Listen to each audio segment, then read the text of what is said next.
sa pagbibigay sa kanila. Kasi nga ang dami nga ang pera na nandyan.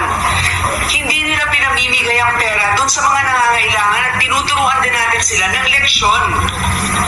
Kinailangan pa ba natin na i-zero talaga si PhilHealth to free up 74 billion pesos, Mr. President? I know, Mr. President, that's also the question of many.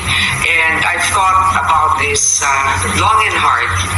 And there's no denying that PhilHealth has a savings amount of 600 billion, Mr. President.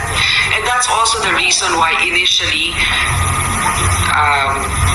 the administration thought of it as a way also to augment certain short fundings that we had, for example, for health workers, etc.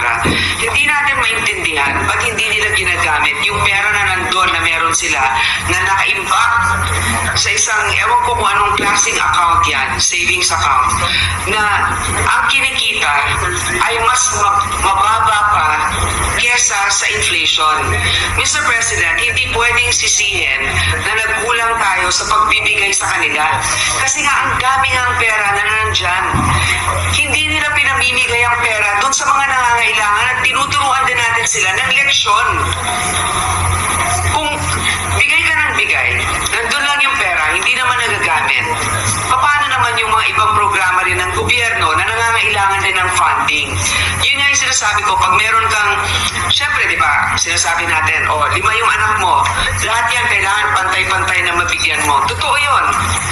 Pero sa lahat sa kanila, tinitignan mo rin kung sino may pangangailangan at sino naman ang may kakayanan na itayo rin ang kanyang sarili.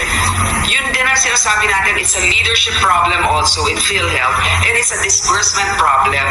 Gaya nga ng sinabi ni Senator Cynthia, ang problema din sa PhilHealth, hindi na natin alam kung ano ba talaga yung mga benepisyo natin. Wala tayong card na nagsasabi hanggang dito, ganyan, ang may bibigay sa'yo, ang tagal-tagal ng approval minsan, hindi alam ng ating mga kababayan kung paano sila makapag-comply dun sa mga requirements. So ito yung mga nagiging issue. Hindi sila kulang sa pera. At alam ko yung iba talagang pinagdidiinan ito. Pero 600 billion ang meron sila. Samantalang ang dami natin din pangangailangan pagdating sa edukasyon, pagdating sa infrastruktura. Alam mo, maganda talagang magbigay ng social protection, wealth transfer. Importante yan. Pero kailangan din natin ng wealth generating initiatives kasi hindi natin mapupondohan ang mga ibang bagay na magbibigay ng suporta sa ating mga kababayan kung ang gobyerno ay walang programa na magpapalago ng ating ekonomiya. I'm reminded of the saying that health is wealth.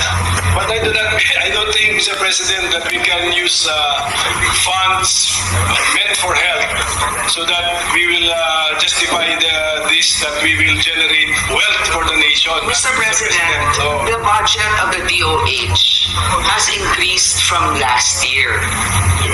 So it may not have been an item, for example, in particular for PhilHealth. Pero,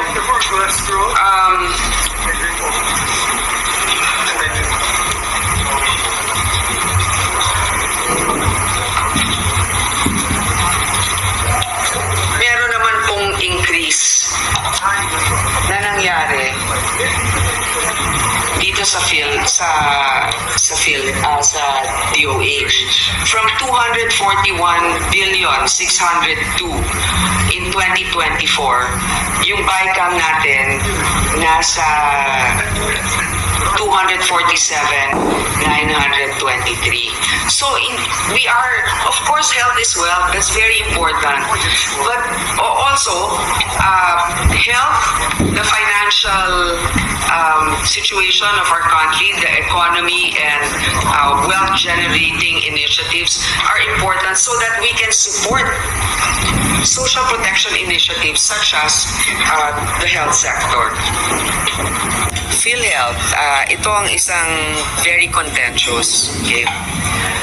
Nakita natin na ang PhilHealth, yung subsidiya na ibinibigay ng gobyerno na hindi man lang nila nagagamit. Okay? Ang PhilHealth ngayon, kung hindi ako nagkakamali, merong 600 billion na reserve funds. Nakadeposito lang yan sa ewan ko kung anong account nila nilalagay, but definitely kung anong kinikita niyan, mas maliit pa mas mababa pa sa inflation. So lugi pa yung gobyerno. So sa ngayon, ang PhilHealth ay hindi nabigyan ng budget sapagkat kailangan nilang gamitin muna yung kanilang reserve funds na kung nakikita ninyo, marami nang nagagalit dahil hindi nabibigyan ng tamang reimbursement. Hindi mabilis ang pagka-reimburse. Kung nakikita naman natin na ganun karami yung pera nila, kailangan gamitin nila yon dahil nasasayang lang. Anong ginagawa ba't nila iniimbak lang doon? Hindi nila ginagamit. So, doon sa mga sektor na talagang walang pondo, doon natin nilagay yung mga sobra naman sa iba na alam natin hindi nila kailangan. Sapagkat later on, di ba nakita na natin yung desisyon ng Supreme Court, sinabi nila hindi pwedeng, pag naibigay na sa kanila, hindi pwedeng ilipat kahit na merong mga crisis situation or pangangailangan sa ibang sektor. Okay. Subsidy wala. Zero budget. Hindi naman sila zero kasi meron silang pang-operating cost. Okay? So, yun lang sinasabi ko. Pero yung allotment na ibibigay sa kanila ngayon ay nilagay natin doon sa mga departamento na mas nangangailangan. Okay? Hindi na binigay. Program daw po nakalahat. Ang program pa. Oo, yung unprogrammed funds natin, hindi katulad ng dati na maraming nalagay sa unprogrammed, ngayon mas mababa na. Ano special provision dun sa pagbabalik ng Transfer. UCCs po? Yung mga savings nila na ibabalik. Wala na. Hindi na natin nilagay kasi nga nagkaroon na ng desisyon ng Korte Suprema. Okay. Ma'am, anong assurance po na yung AKP magagamit for the elections next year? Malinaw yung provision. Sa tingin ko, mas mabuti nang kayo na mismo ang tumingin doon sa provision na ilalagay natin. Kasi hindi ko mahirap na baka may maiwan ako na dapat kong nasabi ukol dito. Ma'am, yung sa OVP po, ma'am, kaya po ba hindi na nag-increase dahil hindi na humingi ang OVP na? Well, unang-una, hindi naman sila informally or formally humingi na ng increase.